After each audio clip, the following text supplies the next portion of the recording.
Okay, welcome everyone to our Embodiment and Celebrities session.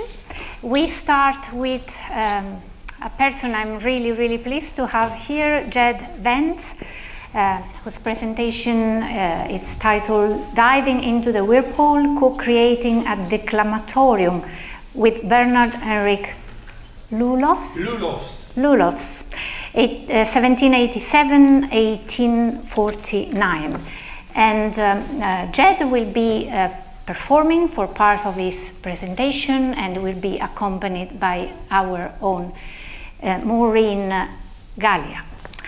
I should say Jed is, as you know, member of our conference committee, but is also a university lecturer at the Academy of Creative and Performing Arts, Leiden University. He has multiple research interests, but its focus is on acting, declamation and gesture over a long span of time, 1680, 1930, and their relationship to musical performance. He has published widely in a number of first-class musicological journals and has recorded a CD of melodramas and is currently performing Byron's Manfred as a one-man show with musical accompaniment. Well, I will leave the floor to Jed and Maureen at a certain point. Thank you.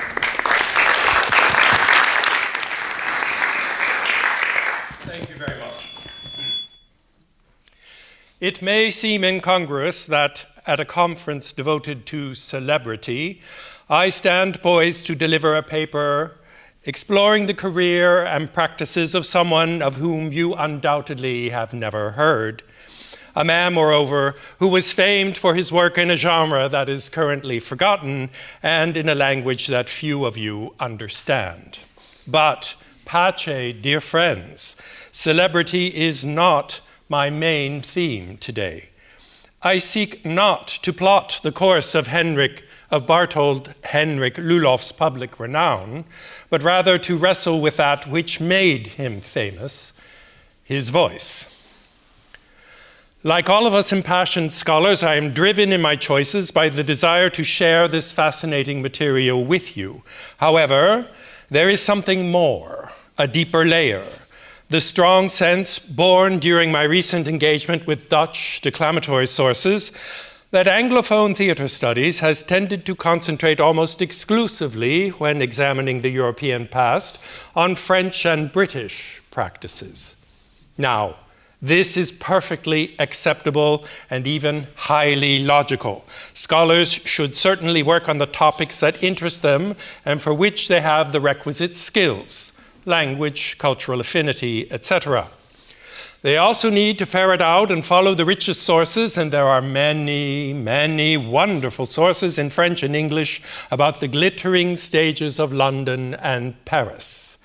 However, it would be a mistake to conclude that Thalia and Melpomene sprinkled their glitter exclusively in these cities.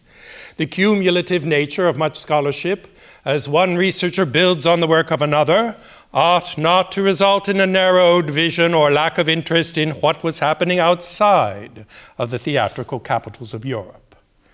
It is, of course, incontestable that Shakespeare and Racine have exerted an outsized influence on the theatrical traditions of their neighboring lands, but local practices too have much to offer to our understanding. This is why I am delighted with the program of this conference, for its subject matter is rich and diverse in localities, language, and performative traditions.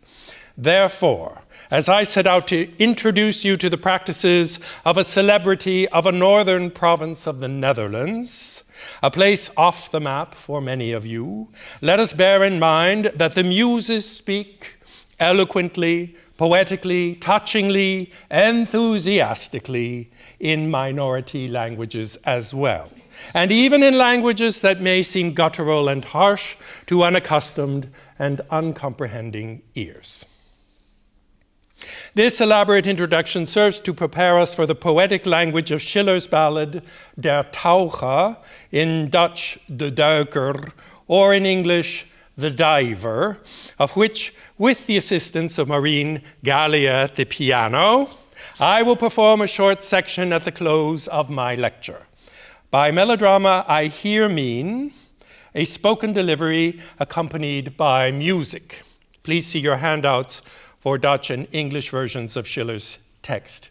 Let me just say right here, I'm going to be using the word declamatorium, and in this period, declamatorium both can refer to a specific melodrama, one piece, or a concert in which melodramas are performed. So I'm using the word in both senses in the lecture, just to avoid confusion. It is with these apologetics in mind that I ask you to bear with me as I search for the sound of a lost voice from the Netherlands in the 19th century. Here then is our unknown celebrity, Bernhard Henrik Lulofs, poet, professor of the Dutch language and literature, and declaimer. He grew up in the east of the Netherlands, in the city of Zutphen, in a well-to-do family. Notice that we are very far from Amsterdam, as well as the other well-known cities, such as Haarlem, Leiden, Hague, and Rotterdam, which are in the west of the country. Lulofs studied law at Groningen University, located in the north. After graduation, he returned to Zutphen, where he reluctantly practiced law while pursuing his literary interests as a poet and a translator. In 1815, he was called back to Groningen University, where he was appointed to the newly minted chair of Dutch language and literature, a position that he held until his death. As scholar Francine Petit recently noted, he became a well-known man of letters and orator. He was a member of several learned societies and corresponded with the leading national and international literary scholars of his time. In 1841, he was knighted by King Willem II. During his professorship, Lulofs wrote several handbooks for his students on the history of language, etymology, rhetoric, grammar, and national history. Lulofs promoted the Dutch language as an important factor in creating a national cultural identity for the Netherlands. Indeed, his inaugural lecture, delivered in Groningen, was entitled "On the Absolute Necessity that a Nation Cultivate its Own Language and Literature for the Sake of its Independence and Fame." It is Lulofs' work as a linguist that has been emphasized in recent Dutch scholarship, but he enjoyed great success and fame during his lifetime outside of the academic world. As one 19th century source puts it, Lulofs had an outstanding talent and enjoyed a high reputation for his delivery. He was also the first to popularize among us the so-called declamatoria, recitations accompanied by music. His voice was full and powerful, also very suitable for singing. His gestures were appropriate and sober. He preferred to recite pieces like the ballads of Schiller, some of which were made suitable for such a declamatorium by the addition of a musical accompaniment. I have been able to access programs for 3 declamatoria organized by Lulofs in the city of Groningen between 1832 and 1845. Here's the cover of the 1843 program. He also performed outside of Groningen, but I have not found any programs. These were long and elaborate evening events, the proceeds of which went to charity, in which recitations of poetry alternated with purely musical performances by an orchestra and choir. Lulofs tells us that in order for a public declamation to succeed, quote, music must never be missing. 3 things are essential for a truly poetic and touching declamation in public. 1, music. 2, the presence of women. And 3, lamp or candlelight. In my opinion, one can neither recite nor act con amore before a large audience if no feminine ear is listening to us.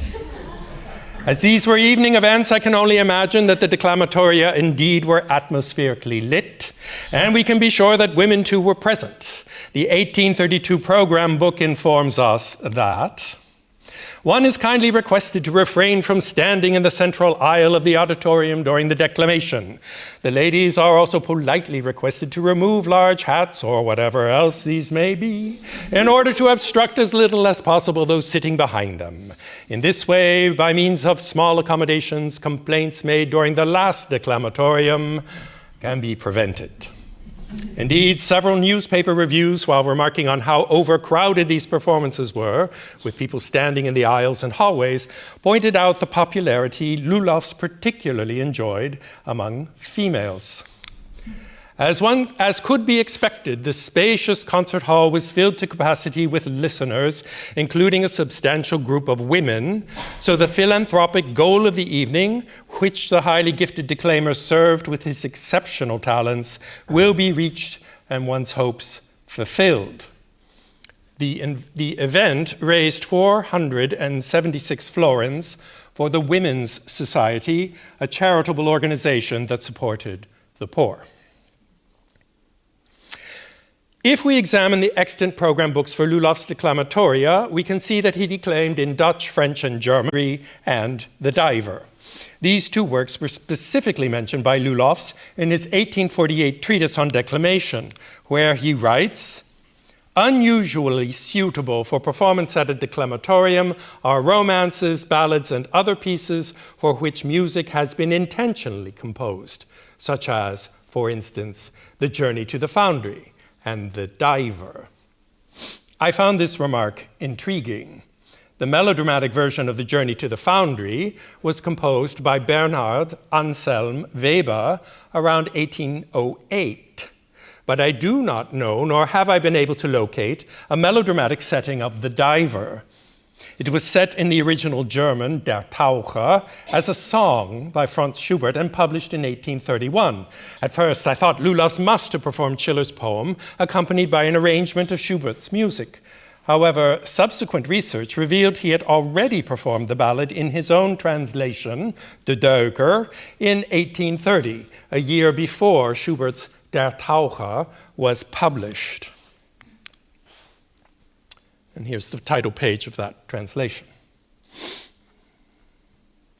Although I now realize that Schubert's song could not have served as a basis for Lulofs' performances, I had already, like Aladdin, rubbed the fateful lamp, and the melodramatic genie had escaped into my performer's imagination.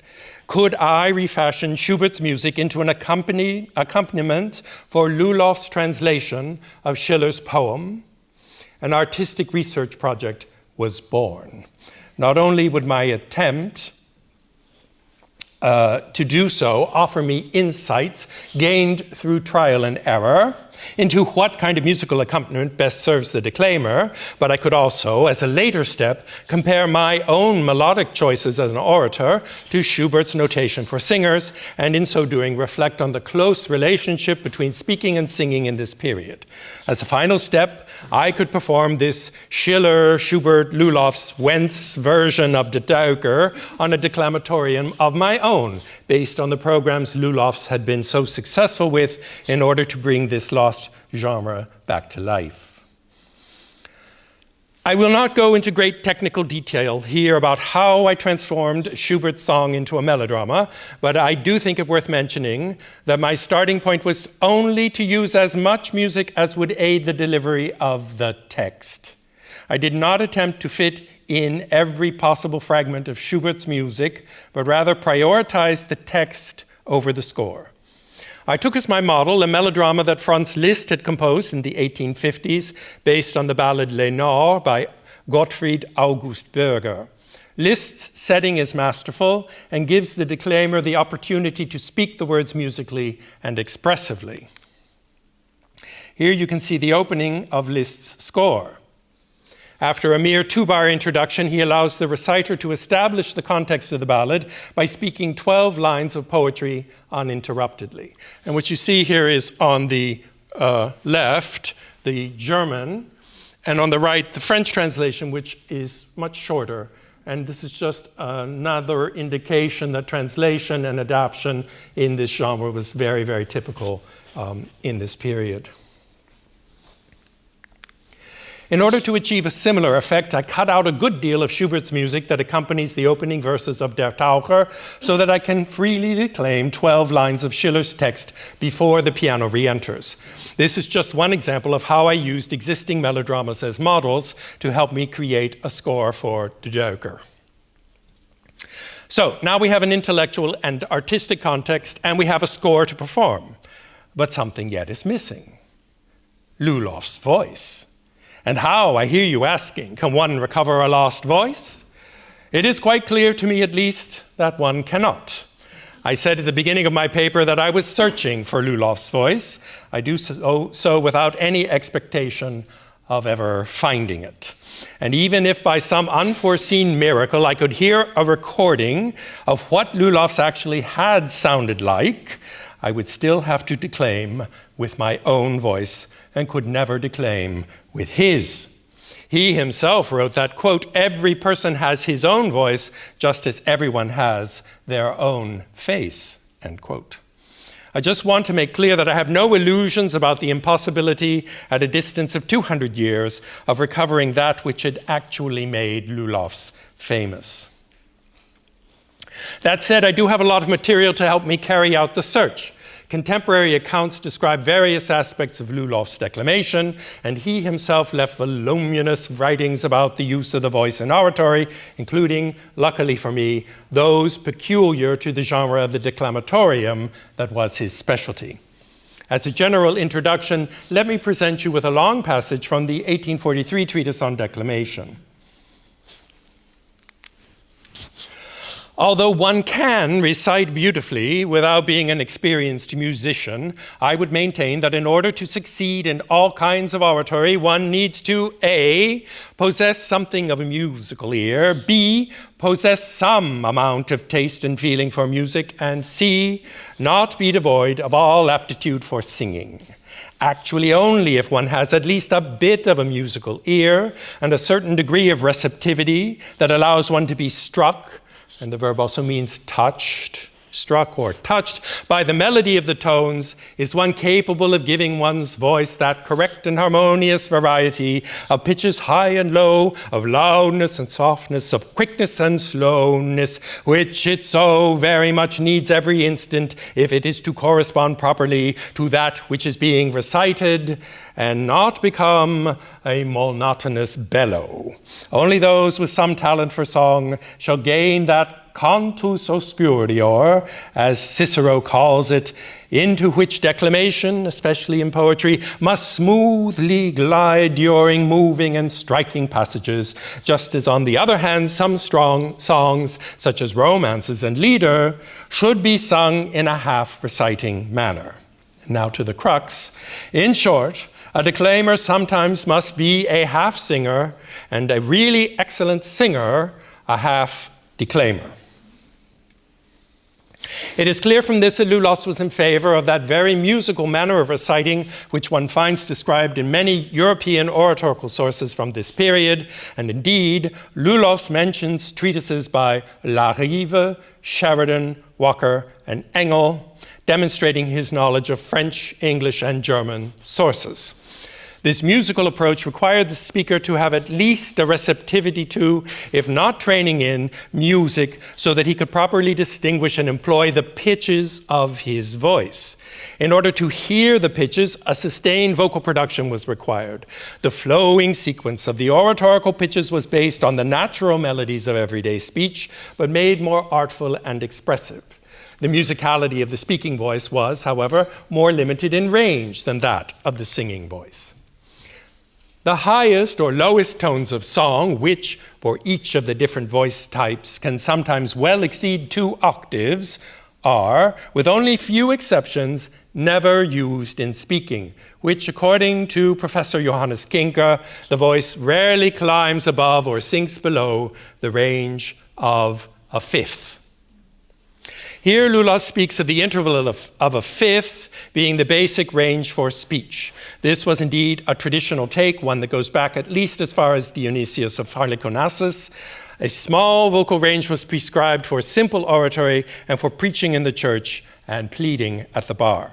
However, it is clear that actors in the theatre and those declaiming theatrical pieces would have used the full octave, and so shall I in my performance.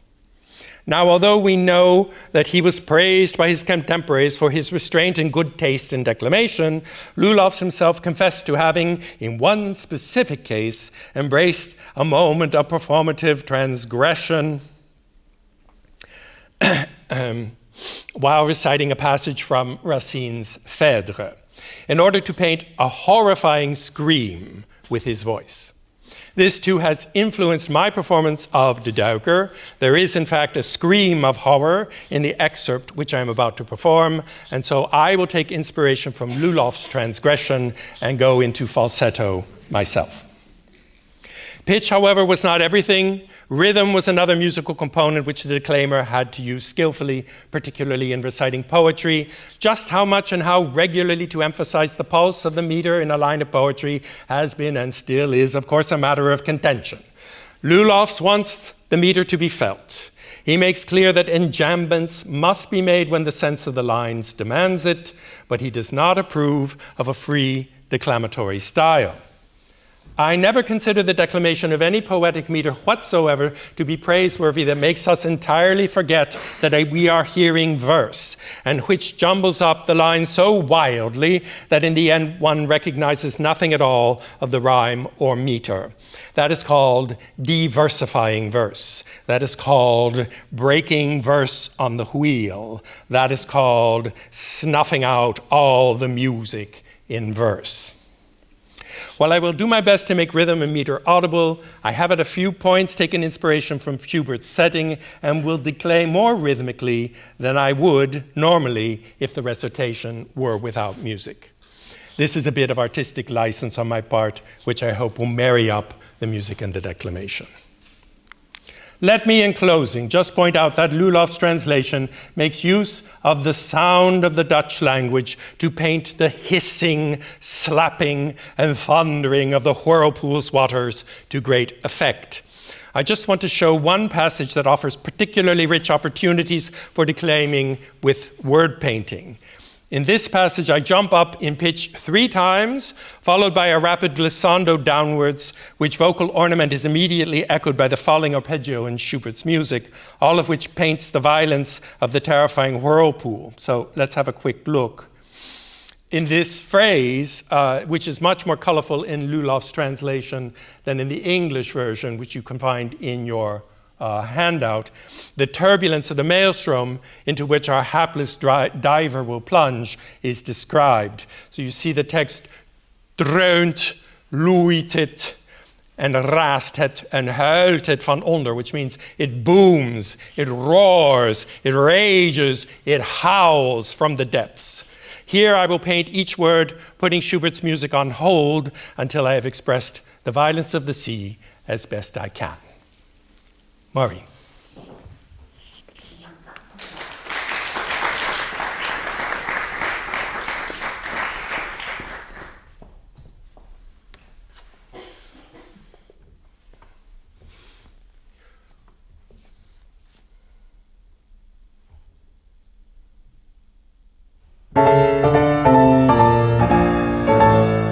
Wie, ridders of Knapen, is so stout en duikt in dies maelstroms kuil.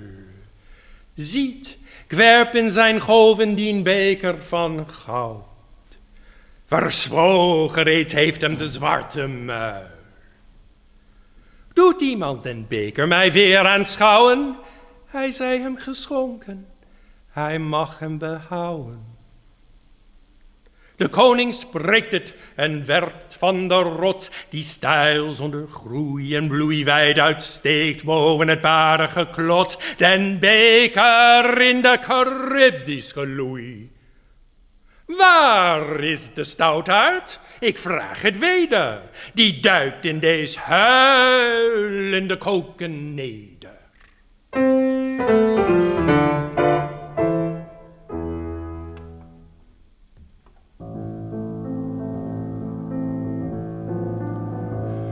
En de ridders en de knapen in het rond horen het en zwijgen stil.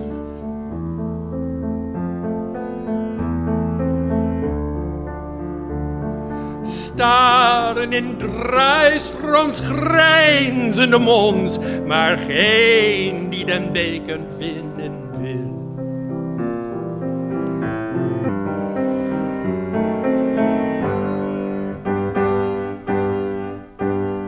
En men hoort den koning ten derde maal vragen: durft niemand zich in de afgrond wagen? Maar alles blijft even zwijgend en stom.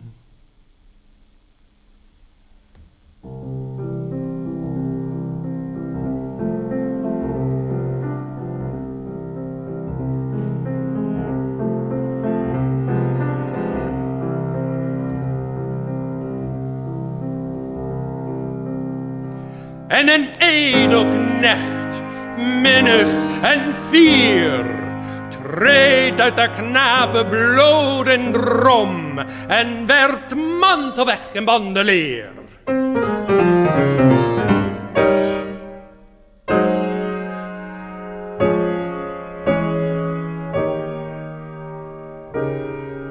Terwijl de verzamelde mannen en vrouwen bewonderend den heerlijke jongling aanschouwen.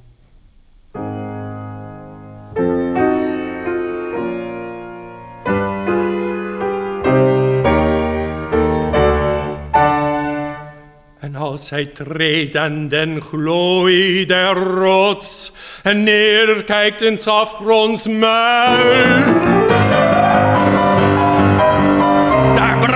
de charybdis met brullend geklot geslorpt de water weer uit haar kuil.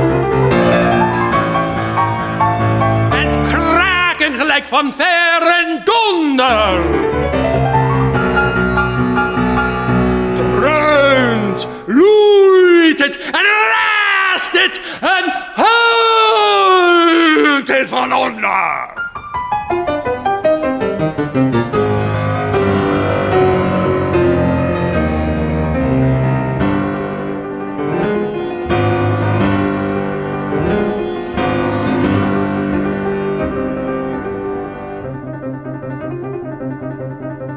Evenals water met vuurgloed in kamp, de siste, de giste doorheen.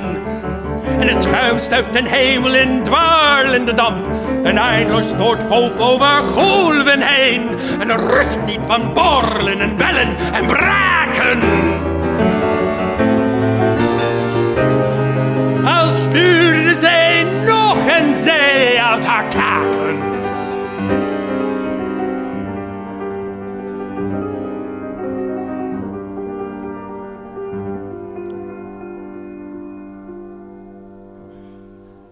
Maar eindelijk bedaart des afgronds wel. En door het blanke schuimgevlaag splijt zwaard en grondloos, als ging het ter hel, het water met gapende kloof omlaag. En gesleurd de wieling diens trechters varen ten afgrond in, pijlsnel de kokende baren.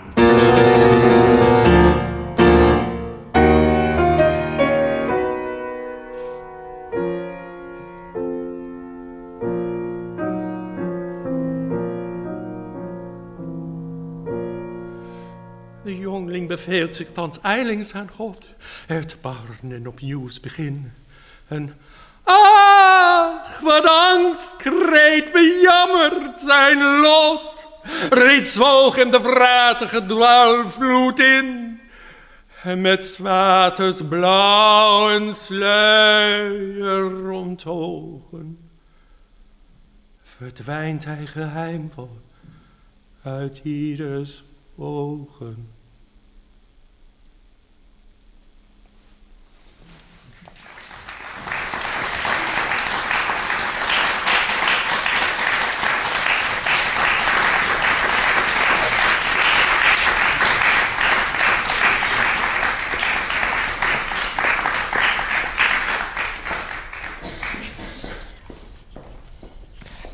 Wow, thanks so much.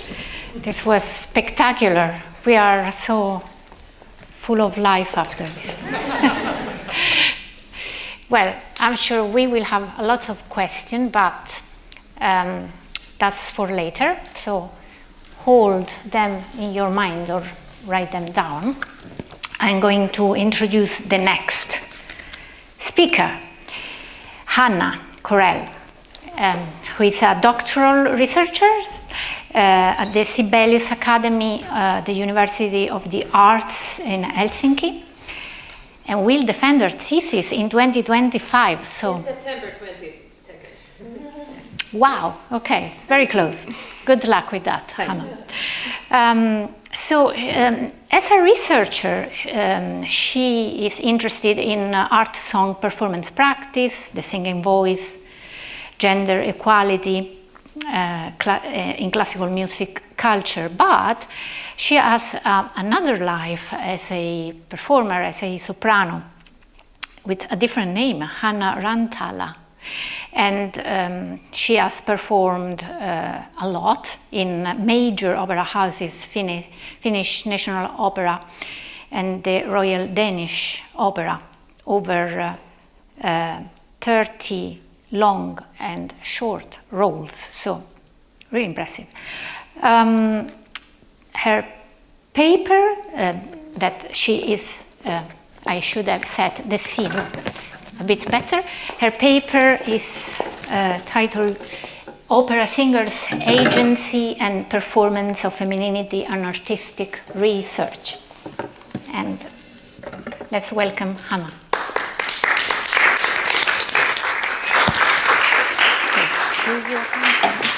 Thank you. Quite a hard act to follow, but I shall do my best. So, thank you so much, and it's such a pleasure to be here. Yes, great, thank you. So, as we know, the title of this conference is Actors, Singers, and Celebrity Cultures Across the Centuries. And the research that deals with these topics is usually done from an observer standpoint. So today I take it as my task to discuss a performer standpoint, like the previous presenter. So what can artistic research add to our understanding, and are any of the methods applicable to non-artistic research? So in this presentation I will discuss the methods of my artistic research project that focuses on gender performance on concert stage and from an opera singer's perspective. So first, some caveats. When I say opera singing or classical singing, I mean a singing technique, not repertoire. And if I say an opera singer, I mean a profession that, in addition to singing opera, quite often includes singing a recital, singing in choirs or opera chorus, singing church repertoire and orchestral pieces, and so on. And I talk of performances and performativity, and depending on the context, I mean either performing, as in singing a song, or performativity, as in performing an identity as a performative act. I understand performativity in the context of feminist new materialism, and especially Karen Broud's agential realism. So the world is made of material discursive phenomena that are processual and not fixed. So a few words about the kind of artistic research I do. I understand artistic research as research that has an artistic component that is integral to the methods, the thinking, and the results of the research project. For example, these three dudes, Hannula, Suoranta, and Vadén, they describe artistic research as having three components: conceptual thinking by doing art, an academic contribution, and communication with other artists and also the public. And methodological abundance is typical for artistic research because it's based on artistic praxis, and there are as many of those as there are artists. Artistic research answers questions from the insider position, and thus allows the researcher to pose different kinds of questions compared to research done from the outsider position. So this can lead to new viewpoints to topics that have mostly been researched from outside in. So now to my project.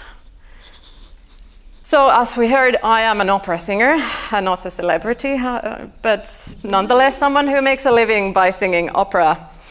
As a lyric soprano and a feminist, the heteronormative and sometimes misogynistic undertones of the stories I perform and we see on opera stage has, during the years of my professional activities, created this dissonance between my personal values, my love for singing, and my need to make a living.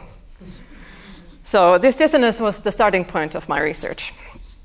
So are there ways to partake in the culture of classical music, classical singing, that would not create this friction? This research goal led to my research questions, which are: how is gender performed on concert stage, and how to perform gender differently? I chose concert stage because of practical reasons. Compared to organizing opera productions, organizing a concert is slightly easier.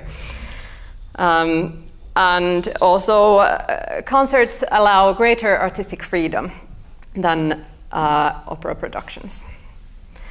However, my findings are applicable to performing opera as well. Singers' gender performance is a material discursive phenomenon that emerges as the interaction of the singer's body, singer's training, performance traditions, the physical space where the singing takes place, and so on.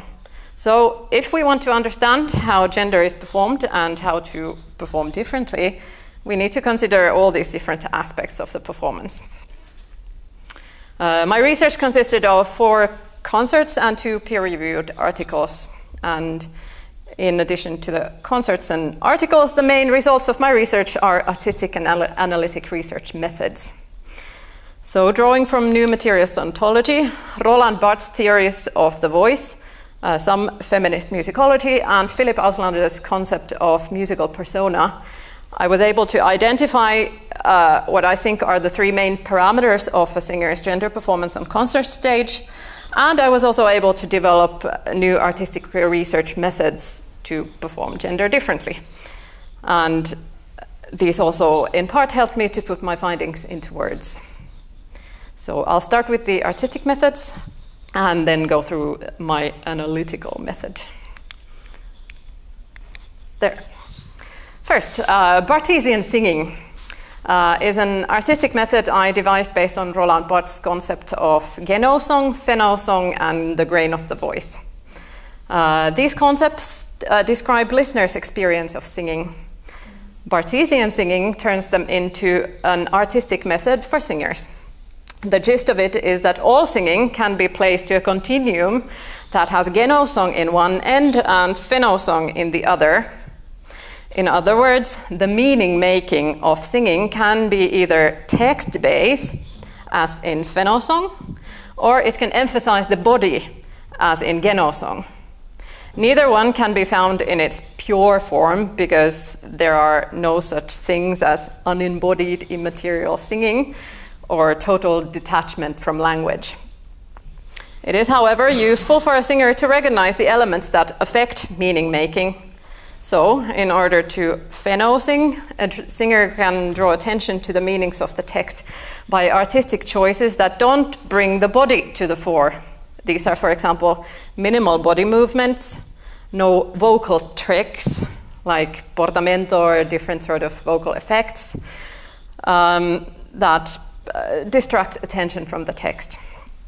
If a singer wants to geno-sing, the singer can make artistic choices that emphasize the body, so vocal effects, maximal ring to vocal production, freer body language, emphasizing certain phonemes and so on, and this rings a bell to declamation. Maybe we'll come back to that later. Barthesian singing allows a singer to make deliberate artistic choices concerning how to include their body in the meaning-making of singing. This creates a possibility to, for example, question or queer, if you will, the perceived gender or also race of the speaker of a song text. Gendered or a racialized body can thus be an integral part of meaning making in singing. And as a research method, Barthesian singing is one possible answer to the question, how does a singer perform gender differently? The second artistic method that I used for research is what I called tradition critical programming. In all simplicity, it means designing concert programs that go against tradition somehow. This requires, of course, understanding of performance tradition of gendered repertoire. A classical or almost cliché example would be a male performance of Frauenliebe und Leben or a female Winterreise. Tradition critical programming is an artistic praxis that can be used as a research method.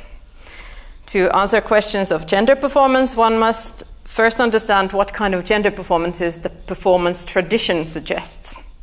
How do men sing Winterreise as men? How do women sing Frauenliebe as women? What kind of artistic choices they make? What are the means of the gender performance in music, in vocal delivery, in text? How do they mingle? The performance tradition suggests and favors the performance of certain kind of subjectivities and identities. Consciously going against tradition gives space for other kinds of subjectivities to emerge in a concert. So, like Barthesian singing, it can help to answer questions like, how does a singer perform gender differently? So now,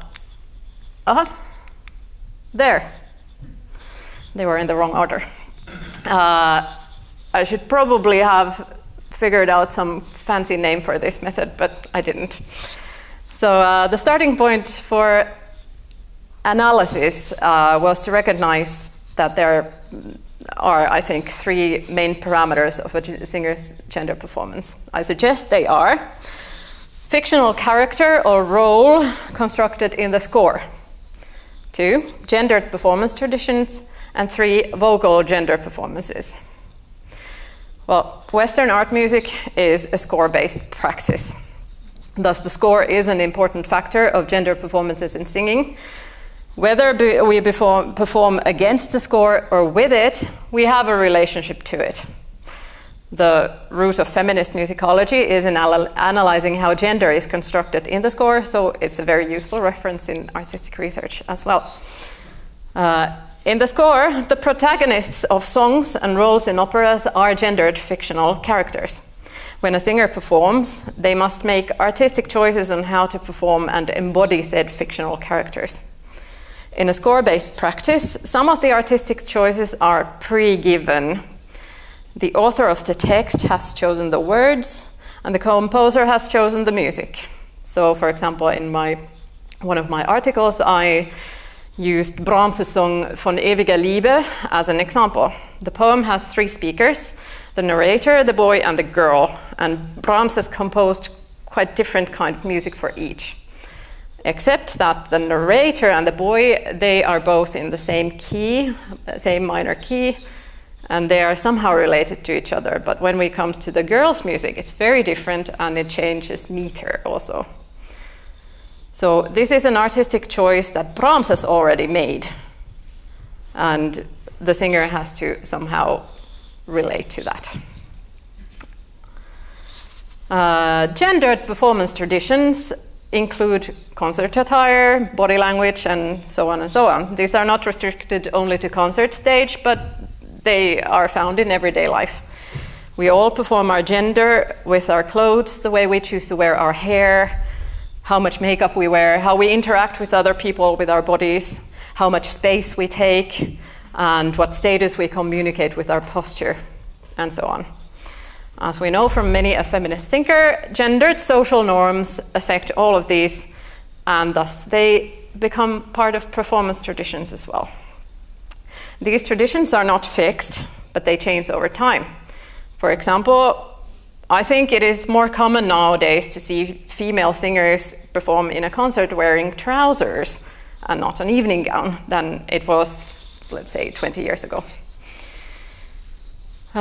When an opera singer performs, they perform different identities in addition to music or a role.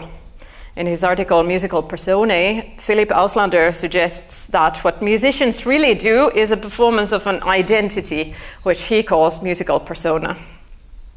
I suggest that the identity of an opera singer is a musical persona. Pertinent to my study, the identity of an opera singer is a performed and gendered identity, and the gendered performance traditions affect the formation of it. An opera singer's identity is closely linked to their voice type, which dictates the kind of opera roles and other repertoire they perform. Despite the history of gender play and general queerness of opera, the roles are still quite strictly gendered when it comes to who's singing what. Of course, Baroque opera is an exception to the rule, and I think there's weak signals that this might be changing. So, unlike opera, song repertoire is only partly gendered. The gendering is formed in performance traditions. Originally, art song was an intimate thing that only gradually came out of the salons of private homes to concert halls during the 19th century. It was an exception to the performance practice of 19th century to perform, for example, song cycles as a whole, rather than to choose a selection of individual songs. So this meant, for example, that Winterreise wasn't gendered a male song cycle until the performance practice changed after the Second World War. It is especially important to examine how this kind of repertoire is performed to understand classical singers' gender performances in general. Of course, since the 1980s, female singers' Winterreises have become a thing, even though most of the performances are still given by male colleagues, especially where I come from. Vocal gender performances, or gender performances through voice, are the third aspect of singers' gender performance. In the culture of opera singing, different voice types carry different kind of baggage of meaning. So the baggage of bass, who is usually heard as the voice of authority, is very different from the baggage of, say, coloratura soprano, whose character quite often loses her mind while performing vocal acrobatics without text. The way singers use their voices is also partly connected with gender. Mezzo-soprano Tuve Dahlberg found in her artistic research that one way to perform a man is to use what she calls approximative intonation, which works very, very well in text-led roles like Papageno or Figaro or many comic bass roles. Whereas for Pamina or Gilda, it's not really that done thing. Voice ideals are also an important part of the way vocal gender performances emerge, because they are present from early on in a singer's path. We all have them, whether we are voice teachers, whether we are aspiring singers that look up to certain singers, or whether we are seasoned professionals who have an ideal years of professional experience has formed. So, to conclude, this analytic method, examining a situation from all these perspectives, is useful for asking what kind of gender performance a given concert or other performance is, or in artistic practice, why a gender performance is a certain kind, and what should one change in order to create a different gender performance. I argue that this analytical tool is useful for more conscious artistic praxis, artistic research, and also more traditional research as well. I used it to write about my own work, but it can very well be used to examine other singers from a listener standpoint. So, finally, the prerequisite to different gender performances is singer's agency. Lacking agency means that a singer has little say in gender performances. The structures of opera business don't allow singers much agency in artistic decisions. That agency is usually reserved for stage directors or artistic directors of opera companies and conductors. And they make the big decisions on how a given score is put on stage. So if we want to do a Le Nozze di Figaro that is made of Society of Hedgehogs in Hyde Park, the singer has no say in it. She can either do it or go home and be unemployed, basically. So, for a singer, concert stage presents itself as a space of broader agency and a space to tell different stories. Organizing one's own concerts is, of course, more work than having someone organize them for you.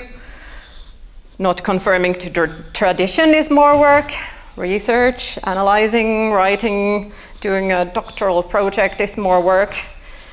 But work is where agency lies, and that is also where change lies. Thank you.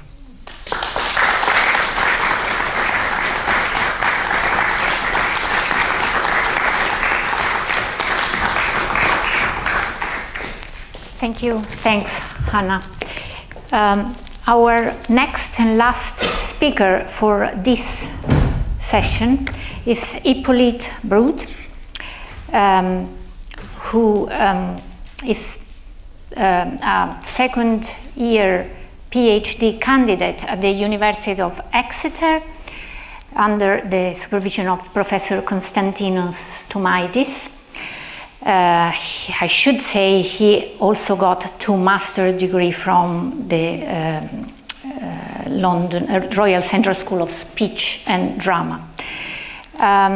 His academic work is coupled with his teaching.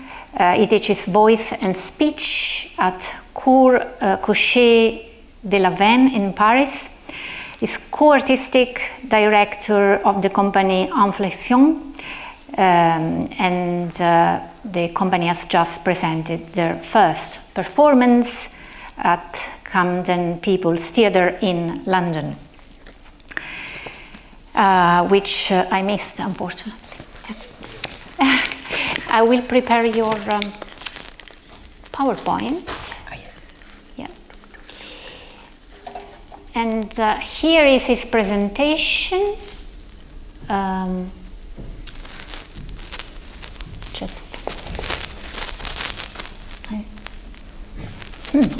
Okay.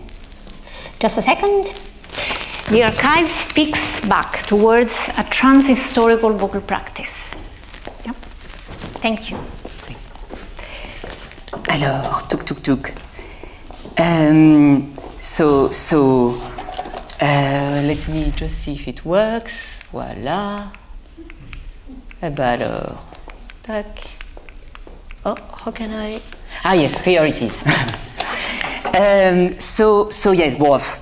I go quickly with that because it's true that there was the presentation before. So yes, I'm a voice practitioner. I'm a director. I'm a performer, and I teach voice and speech at Cours Cochet, which is a drama school in Paris. My research focuses on vocal archaeology, which is the reactivation of historical recordings of actors between the 30s and the 60s, the 1930s and the 1960s, within the contemporary voice studio. And today I will present the following things. I will talk about the theoretical and historical framework of this approach. We'll talk about my methodology, including both the ethnographic and the group-based components of my research. I will talk about the specific exercises, some of the specific exercises I have developed to reactivate the voice through imitation and listening. I will talk about the concept of listening collapse and how it informs my practice. And finally, I will talk how this transforms the actor's relationship towards classical texts. So, first of all, the context. My research starts with a simple observation. The voice of past actors are no longer present in the rehearsal room. Most young French actors today have little to no experience engaging with historical vocal styles. And this was not always the case. Because in the pre-19th century Western theatre, pedagogy usually relies on mimetic transmission. At the time, the tradition of imitation served both artistic and technical ends. And by the late 19th century, this model came under criticism. I have many examples from the French literature, Alexandre Dumas, the French novelist, Émile Zola, who was also a theater critic, as well as a novelist. They attacked the concept of imitation as mechanical. And this is less part of my research, but if you look at Gordon Craig writing on Henry Irving, the 19th century British actor, we see the same kind of criticism. Imitation prevents spontaneity, prevents creativity. The rise of directing figures, the big directing figures, Antoine, Copeau, Stanislavski of the beginning of the 20th century, they encourage actors to return to the text rather than rely on prior models. And this shift resulted in a dualism, imitation versus creativity. And my research questioned that opposition. I propose that imitation, when reframed, remains a vital creative force for the voice studio, especially when applied to not living models, but to recordings, whose status as both presence and absence invite a different kind of engagement. And I will come to that later. So, let me talk about my methodology quickly. So my research combines two types of methodology. Autoethnographic work. So I first test each method on myself. I transcribe recordings. I build vocal scores. I will come back later to the difference I make between transcripts and vocal scores. And I observed how I process them. And then, once I've done that, I organize workshop-based experimentations. I conduct 4 days workshops with 8 participants. Most are former students, and one of them is a colleague. The exercises are tested in group context, and the results are compared with my solo work. So these two-phase structures allows me to observe where individuals and collective dynamic converge or diverge. And I refine hypotheses through practice, defining what elements of my method are pedagogically effective and how they function across different bodies of voices.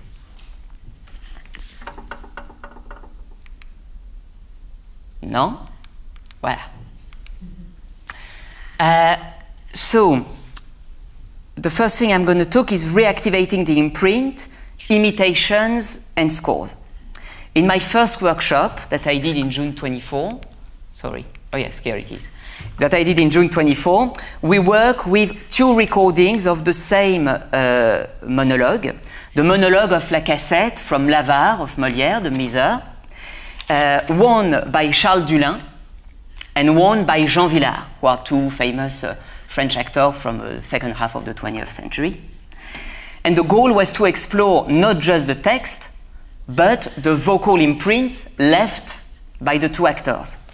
So how do I define the vocal imprint? I define the vocal imprint not as a fixed residue, but as a sonic trace that condenses multiple temporalities. It is what remains of the vocal gesture and simultaneously what calls for reactivation. The imprint exists in tension, thus, between presence and disappearance, between memory and interpretation. In other words, I took some time to explain because I know it's a tricky one.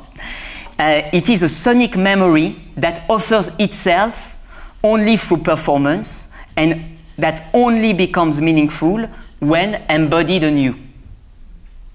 This tension can be understood through the dynamic between archive and repertoire, the way they are defined by Diana Taylor. The archives, according to Diana Taylor, refers to what is materially preserved, stable, reproducible, and the repertoire, by contrast, is ephemeral, embodied, and transmitted through practice. Thus, the vocal imprint in my work is the site of contact between these two modes. It is a residue from the archive that only gains performative value when activated within the repertoire. And to access this imprint, I developed a two-layered approach.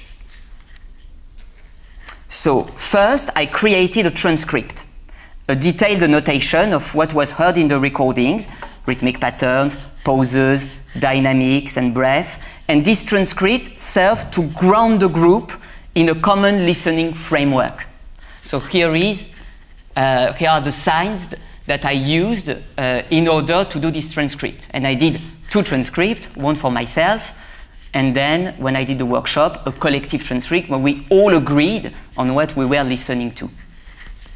And this is, oh God, I'm going to make a mistake with, no, it's the good arrow.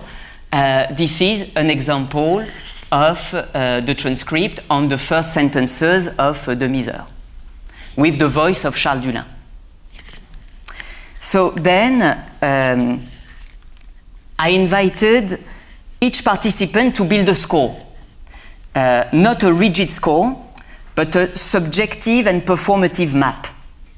Unlike the transcript, the score is not meant to preserve what was heard, but to project how one might perform from it. What is, in the context of drama training, actor training and voice training in particular for actors, innovative, is the creation of a dialectical process. The transcript enables agreement of what was perceived, while the score initiates divergence in how that perception is embodied. This oscillation between shared listening and individual vocal path marks a shift away from a text-based pedagogy and towards an acoustic epistemology grounded in resonance, rhythm, and internalization process. The score becomes in this sense a living tool, neither purely analytical, nor entirely expressive, but a scaffold for activating the imprint within the performer's own corporeal and imaginative framework. And as you can see here, it was the score was done by hand by my student Victor. It couldn't be readable, so I put it a little bit so that you can have access to it. But for example, for him, the tonality was definitely the main thing he was relying on. Some students, it was completely different. Some it was more the time. Some it was a lot of drawings that would help them to find a reactivation. So everyone developed their own personal scores. So part 2, listening practice as an act of reactivation and creation. A key entry point into this dynamic is the practice of call and response, which I use as the first and structuring exercise of the workshop 1. Traditionally rooted in musical and oral tradition, call and response implies a live, reciprocal dialogue between two present voices. In my approach, this paradigm is altered. The call comes from a fixed recorded voice, and the response is performed by the participant. This breaks the temporality of live exchange and introduces a new kind of active listening.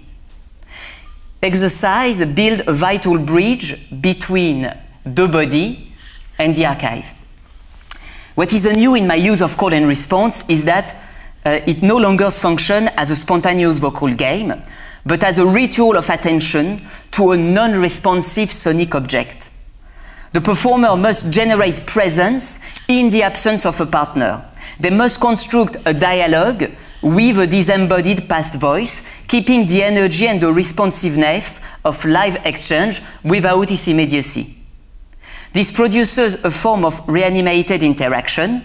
The actors becomes both listener and partner, performer and receiver, reconfiguring the fixed trace into a living negotiation.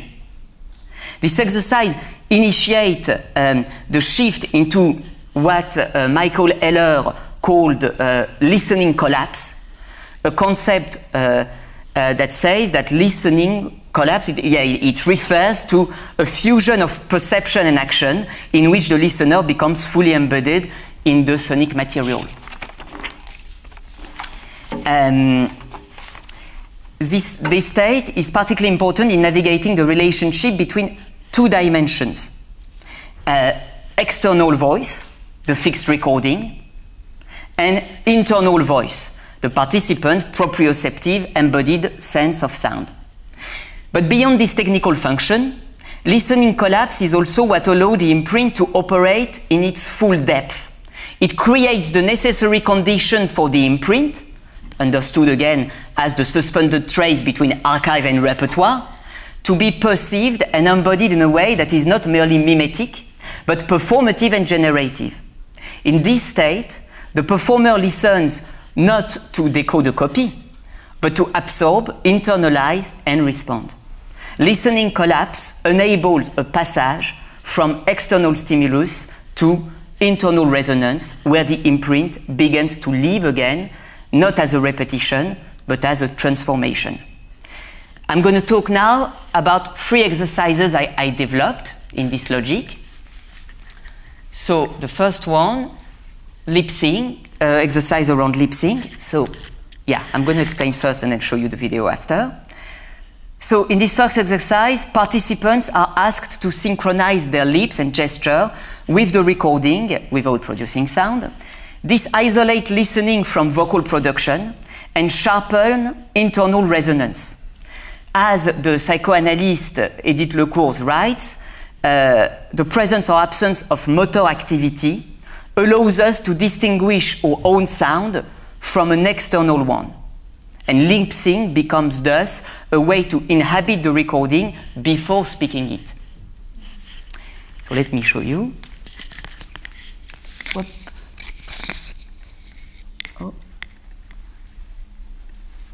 Oh, I can't see the video appearing. Tuk. Maybe. Ah. I don't know. I'm just imagining. No, sort of. It doesn't work.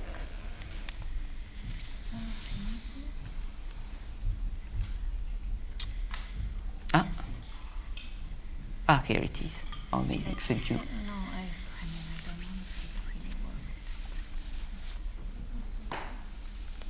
But it seems to work. Au voleur! Au voleur!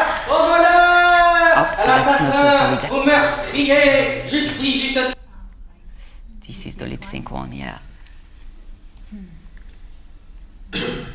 No. No, it doesn't work. Maybe we need to do this first. Would be this one. Yeah, that's it. Let's see.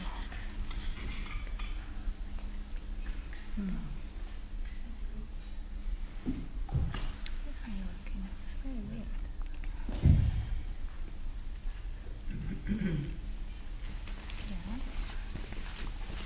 Seems to work. Seems to work. Est-ce que tu peux nous faire une fois en musique pendant que je passe l'enregistrement? Oh yeah, but it doesn't show on the... Avec en même temps. Ok. Et dès que l'enregistrement est fini, tu le... No, it doesn't. That's... Maybe it doesn't. It does. Bah good. Je vais te remettre l'enregistrement. Est-ce que tu peux nous faire une fois en lip sync pendant que je passe l'enregistrement? Comme si tu le faisais avec en même temps. Ok. Et dès que l'enregistrement est fini, tu le reprends du début avec la voix. Ok, elle bouge ou pas? Je fais en même temps que lui. Ouais. Ok. Comme un drague qui aurait du chant. Ok.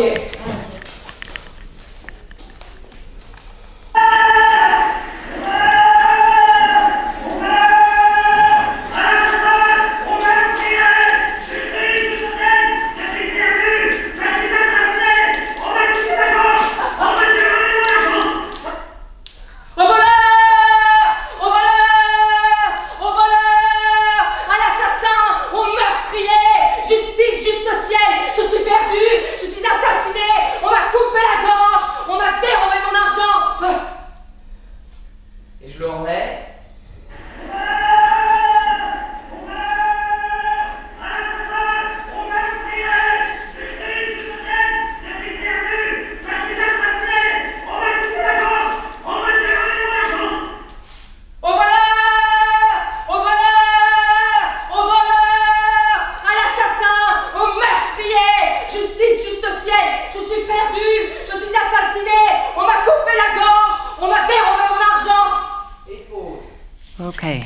was the first one. It's not torture, as some people who watch it from external say it's torture. It's very fun to do. They have pleasure. So this is the first one on the lip sync. The second one is sorry, but good. It's already there. Let's cross fingers. The second one, loop work. Participant loop on the fragment. Participant loop on a fragment continuously without interruption of breath or gesture. And this repetition function as a listening collage, what I call a listening collage. Each loop adds a new perceptual layer, creating a deep imprint through accumulation. The body becomes thus a medium of inscription. So I'm going to show you. You think so? Where do you think I should click? Sorry? Just the arrow. Oh, just the arrow. Yeah, try. No. Oh. Yeah, try. I think you. No. That's okay, that's okay. No, I have to exit each time. So we have. I'm going to be quick for the ending. Okay. Wow, it's so weird. And I'm going to pose it in the middle. Au voleur! Au voleur! Au voleur! À l'assassin! Au meurtrier! Justice, juste ciel! Je suis perdu! Je suis assassiné! On m'a coupé la gorge! On m'a dérobé mon argent! Qui peut être? Qui suis devenu? Où est-il? Où se cache-t-il? Que ferais-je pour le trouver? Où courir? Ou ne pas courir? N'est-il point là? N'est-il point ici? Qui est-ce? Arrête! Rends-moi mon argent, coquin! C'est moi. Mon esprit est troublé, et j'ignore où je suis, qui je suis, et ce que je fais. Au voleur! Au voleur! Au voleur! Un assassin! Au meurtrier! Justice, juste ciel! Je suis perdu! Je suis assassiné! On m'a coupé la gorge! On m'a dérobé mon argent! Qui peut être? Qui suis-je devenu? Où est-il? Où se cache-t-il? Que ferais-je pour le trouver? Où courir ou ne pas courir? N'est-il point là? N'est-il point ici? Qui est? Arrête! Rends-moi mon argent, coquin!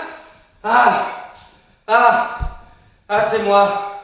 Mon esprit est troublé, et j'ignore où je suis, qui je suis, et ce que je fais. Au voleur! Au voleur! Au voleur! À l'assassin! Okay. So I'm stopping here so that we are a bit shorter. So he does that for 25 minutes without stopping. So after the 25 minutes, he really starts to get into the body. But it is funny, it is not a torture again. So yes, the loop work. And the third one I'm going to show you is wearing headphones. Participants, they're repeating the recording aloud in real time, and the isolation imposed by the headphone intensify the contrast between internal and external voice, requiring micro-adjustment and real-time calibration. And the result is a state of active tension and negotiation. I'm going to show you a very short extract of that. And in this very short extract, I had put the recording on the ears of my student very slow. I had slowed down the recording because the pace of the recording is like very, very quick, and it was difficult for her to get into the recording at first. So here it is. Non, c'est là. Yes, here it is. Oh, God. Headphone repetition, that's it.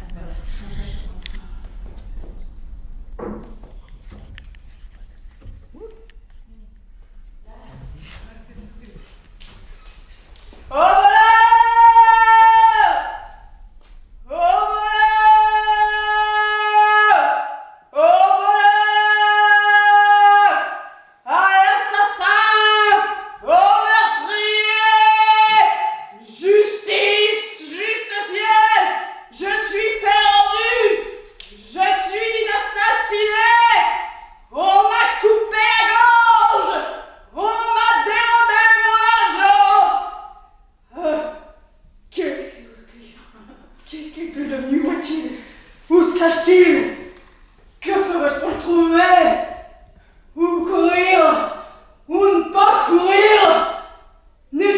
là, mais tu le pointes ici. Qui est-ce? Arrête! Rends-moi mon argent, coquin! C'est moi. Mon esprit est troublé. Okay, and I'm going to stop there. So yes, here is an example of this exercise. And then part 3. So shifting the relationship to the text. One of the most significant consequences of this work lies in its impact on the actor relationship to classical text. In the French context in particular, classical text tend to be treated in a very hierarchical way, and the language, basically it's a very, I'm going a bit quicker than what I had written, it's a very textocentric approach, defined by norms of diction, hierarchy, interpretation, and fidelity to authorial intent. When I talk about that, I'm talking about the approach towards speech and diction. I'm not talking about the role of the theater in France, far from that, but the different approach that we have in the contemporary actor training of voice and diction. By working through the voice as a sound, as a rhythm, as an imprint, rather than starting from the literary object, my practice opens a more horizontal relationship.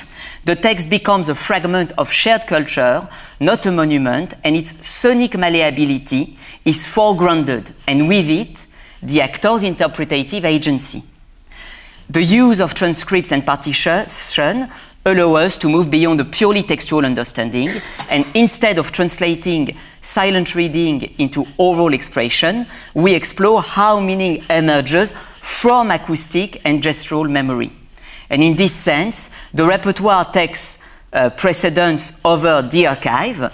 The performed voice, in all its tonal and rhythmic singularity, become the site where the text is remade.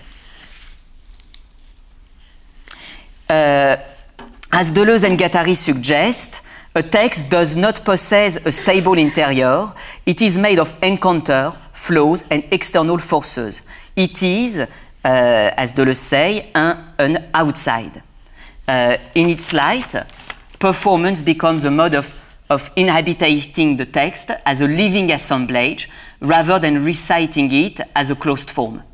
Similarly, another French scholar, Marielle Massé, more contemporary, argues that literary style are form of life. So they shape and are shaped by how we live, think, and speak. So the vocal work thus become a way to engage literature not as a doctrine, but as a possibility of being. And I'm going to conclude very quickly. Well, yeah, you yeah. 5 minutes over. So. Okay, so I'm stopping now. Yeah. Sorry. Sorry. No, it's my fault.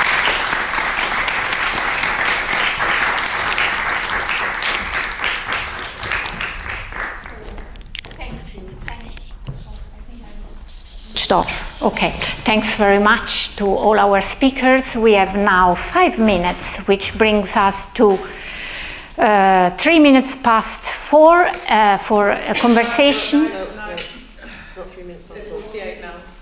Oh, sorry. I'm 53. Okay, that's great. Yeah. Okay, 53. So just have a conversation with your neighbors, and then we will come back for questions.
Okay, good. Okay, everyone.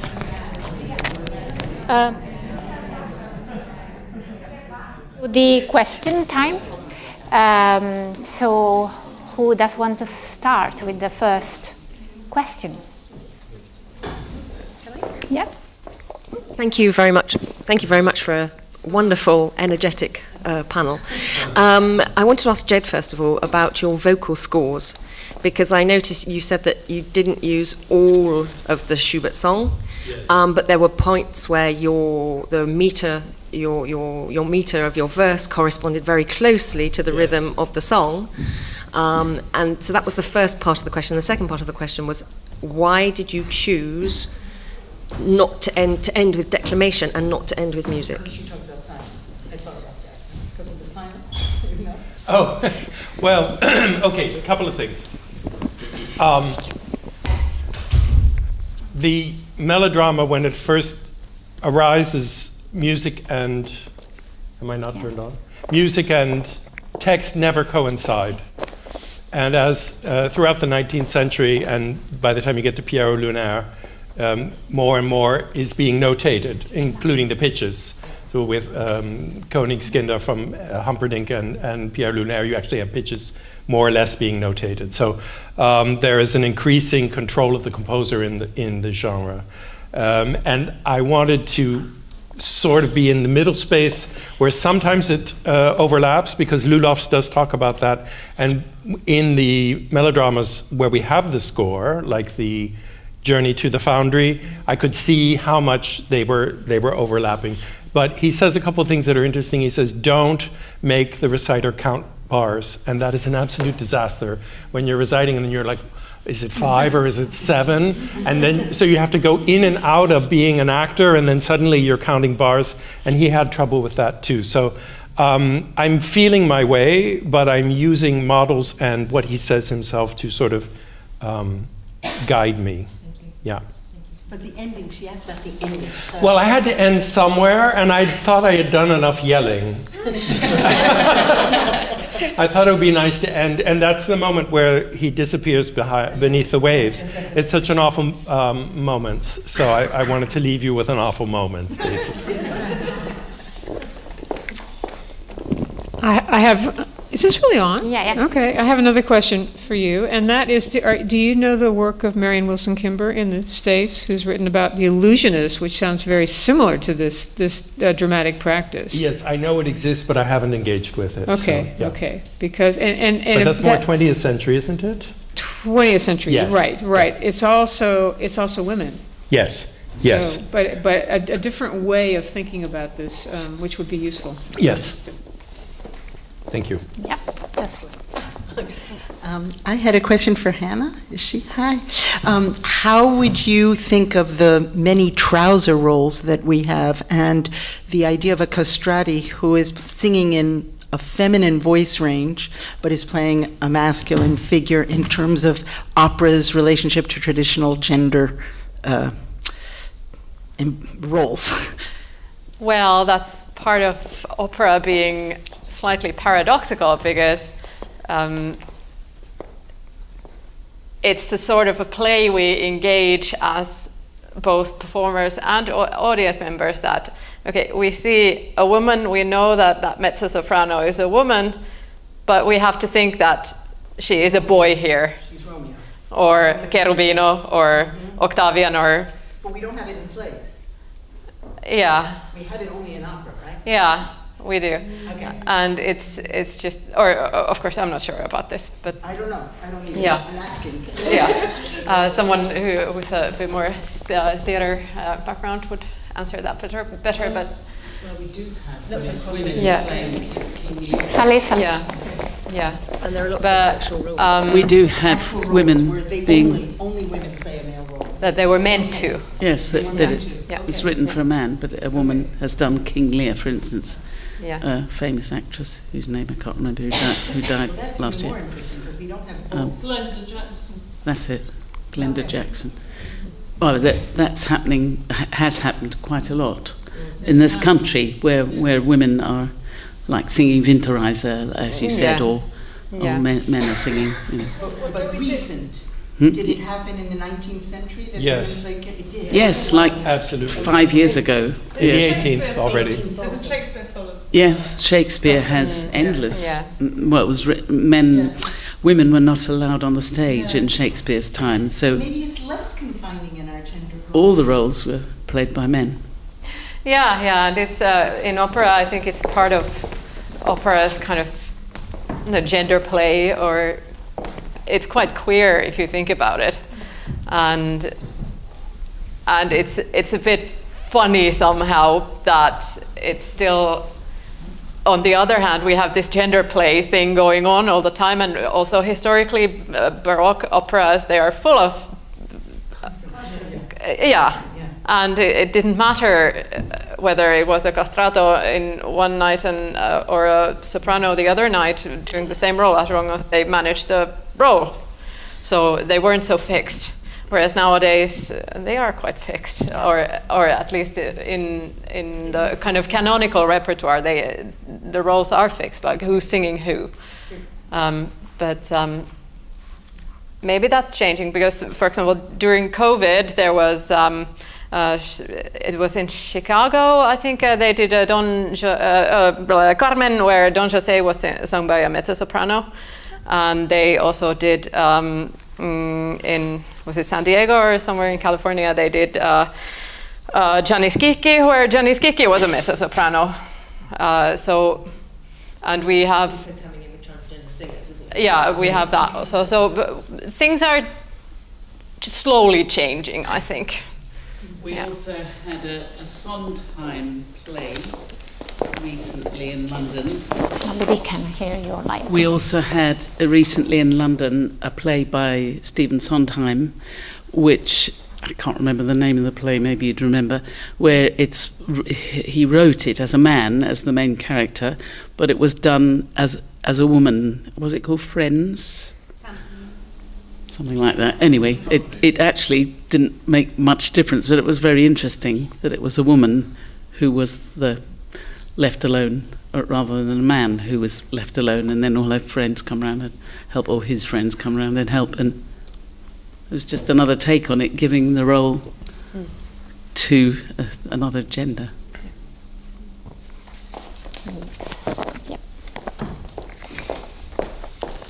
Yes, carrying on from that, I was really fascinated by your talk, and I really felt it took off at the end. A couple of questions to ask really is why do so few men want to sing Frauenliebe und Leben and so many women want to sing Winterreise? That's one question. The other thing is that actually I was going to be commissioned to compose some songs for a countertenor who was on the Jette Parker scheme at the Royal Opera House. And he was very fine countertenor, and I was writing an opera about the Italian painter Artemisia Gentileschi, and I presented a variety of roles that I thought he could play, and he said, I really want to play Artemisia. And I said, I think that's great. I'm really excited about that. And when I went to the director of the Jette Parker, they said, we can't promote him in this way, it will be detrimental to his career. So I think looking at it particularly from the male singer perspective, there seems to be more of a cosh perhaps on them being able to explore these roles in a generous way in which women now are being able to, but perhaps you can elucidate more on it. That's a good point. I think it's in the Lawrence Kramer article about Brigitte Fassbender's Winterreise and its reception, he started by describing that for men the kind of room is much smaller, that they can't sing Frauenliebe without losing some of their masculinity or credibility or whatever, whereas women can sing everything, but it's just not, I don't know, it's make-believe. But they are still kind of free to do that in some way. So, I don't know, bringing down patriarchy would help men as well. Let's put it this way.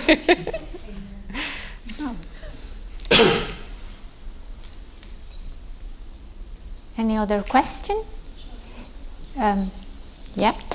Shall we? 1 and 2. No, you go. Okay, with our group, we were mostly discussing the third paper, and we actually had 2 questions about it. The first one is whether all the gestures were somehow learned or agreed upon, or maybe in a YouTube or so. And the second one was whether there's a gender aspect. If you hear a male voice as your example, whether that affects your tone of voice and your pitch. I think this was for Hippolyte. So for the... Oh yeah, can you hear me? Yes. Ah oui. So Doesn't he have the microphone? The gestures, they are the gestures Do you have a microphone? Oh yes. Yes. Sorry, I need to keep that one, an eye on that, otherwise online people will not. Oh, of course. I thought I had it on me, sorry. I'm going quickly. Hop là. Sorry. Ah là là. Ah yes, perfect. So yes, for the first question, the gestures are the gestures of the students. They had no access to any imagery of these actors. And to give you a very quick and concrete example, one of the warming up exercises I do a lot so that they start to imagine the gestures through the sound is that I ask someone to make a gesture and to make a sound. So the person is here, all the people are back to him, and he has to make the sound clear enough so that they can replicate the gesture without seeing it. So you see, to give you an example, that's a warm-up I do. And of course, we've worked, and that's why in another workshop we also worked on female voice, because definitely there is a change. There is a question of habit. There is a question of like how to inhabit these bodies. Particularly the recording I showed you. It's a man who is going to die in 3 months, and when he does this performance, he goes beyond himself, vocally and physically. So this one is particularly hard in general, and particularly hard when it is a woman that has to embody it. It is something we addressed in the conversation that I include in the conclusion. But yes, it's more difficult, definitely. Okay. Manuel, do we have? I think we still have a few minutes. Yeah, 2. Yeah. I sort of have questions for Hanna and for Hippolyte. I guess building on that, I was curious to hear a little bit more about celebrity, just in terms of you were saying how you weren't showing the people like the images or who the actors were, but could you tell us a little bit more about how it kind of ties into the celebrity theme in terms of who you're choosing? And Hanna, at the start of your paper, when you were talking about meaning making, you mentioned race as well as gender, and I just wondered if your research was also looking. I saw you had Nina Eidsham. I never know how to pronounce Eidsham work on your bibliography. I just wondered if you might be able to talk to us a little bit more about like the kind of intersectional concerns as well. But So in terms of celebrities, what I would say is the fact that these people, for the new, I love old actors and old actresses, so I'm not a good example, but not at all. But my students, they don't know. But the people they know, like for example, a French actor, Denis Podalides, he have seen Jean Vilar. It's the question of the imprint. Some of the stuff we see nowadays, indirectly, it has been influenced by previous generations. And the notion of the repertoire that we have a bit lost in the theater, it's not because theoretically we might have lost it, that it doesn't exist. Voilà. And maybe a very quick thing also is that I think it's also very important, for my students it's not very important, they don't care about Jean Vilar and Charles Dulin. Me, I'm a bit of a fan. A fan is someone who looks at icons, isn't it? Who have an icon, a fixed image. Going through the sound, first of all, you don't have no icons anymore. because the image you have to create. So you can't be a fan. You can admire, but you can't be a fan. And this for me is like super important. And outside of the corpus, with these old actors and actresses, that's also something that I think is very important to teach in the contemporary context in drama school. Okay, good question. Because I'm doing artistic research that is based on my own singing, I can't really do stuff that pertains to racialized bodies because I'm not one. But I put it there because I think this method can be used by someone who is racialized to employ their body consciously in their art. So, yeah. Okay, thank you very much. I think we are ready for a coffee break now.